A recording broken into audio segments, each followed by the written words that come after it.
2024 के लोकसभा चुनाव से पहले उत्तर प्रदेश की घोसी उपचुनाव को इंडिया और एनडीए गठबंधन के लिए एक महत्वपूर्ण मुकाबले के तौर पर देखा जा रहा था। हालांकि इस सीट पर आए चुनाव के नतीजों से बीजेपी को बड़ा झटका लगा है। इस सीट पर समाजवादी पार्टी के सुधाकर सिंह ने बीजेपी के दारा सिंह चौहान को भारी मतों के अंतर से हरा दिया है। दोनों के बीच जीत का फासला करीब 42,000 वोटों से भी अधिक का रहा। इस चुनाव में सपा प्रत्याशी को विपक्षी गठबंधन के सभी साथियों का समर्थन प्राप्त था। इस हार से जहां एनडीए का मनोबल डाउन होगा, वहीं इस जीत से सपा प्रमुख अखिलेश यादव का दबदबा इंडिया अलायंस में आगे दिख सकता है। घोसी उपचुनाव में सपा ने सुधाकर सिंह को अपने पूर्व विधायक और बीजेपी कैंडिडेट्स दारा सिंह चौहान के खिलाफ मैदान में उतारा था। दारा सिंह चौहान 2022 में सपा के टिकट पर यहां पर जीत कर आए थे, जिसके बाद वह बीजेपी में चले गए और उपचुनाव में पार्टी की ओर से उम्मीदवार बनाए गए। इस सीट पर चुनाव प्रचार के दौरान कई मंत्रियों और जाने माने दिग्गज नेताओं का तांता लगा हुआ था।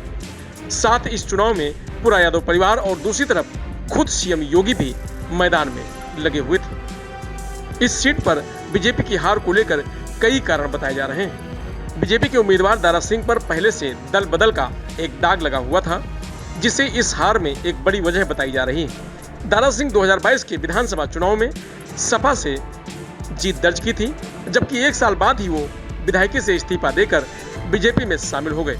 यह पहली बार नहीं कि चौहान एक पार्टी से दूसरी में गए थे। इससे पहले वो राज्य के सभी दलों में रह चुके हैं। वो कांग्रेस से सपा में, सपा से बसपा में, बसपा से बीजेपी में, बीजेपी से फिर सपा में और आखिरी बार सपा से एक बार फिर बीजेपी में शामिल हुए। कहा जा रहा है कि दारा सिंह कि इस दल बदल राजनीति की वजह से ये हाल हुआ है। सपा प्रमुख अखिलेश यादव और उनके चाचा शिवपाल यादव के साथ चुनावी मैदान में उतरने से बीजेपी को एक बड़ा झटका लगा है।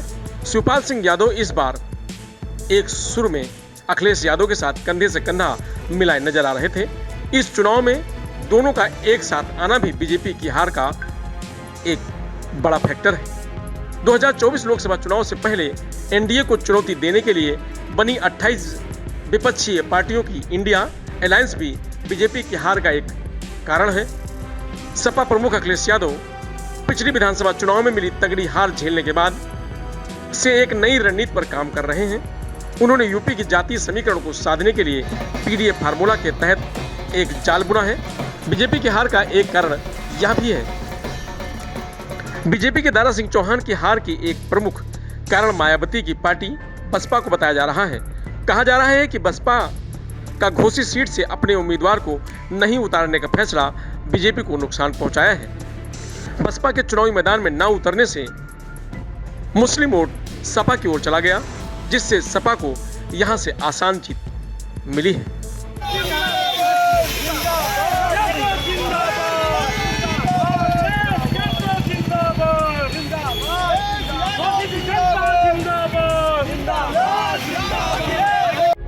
प्रभातखबर.com, विश्वास वही, रफ्तार नहीं।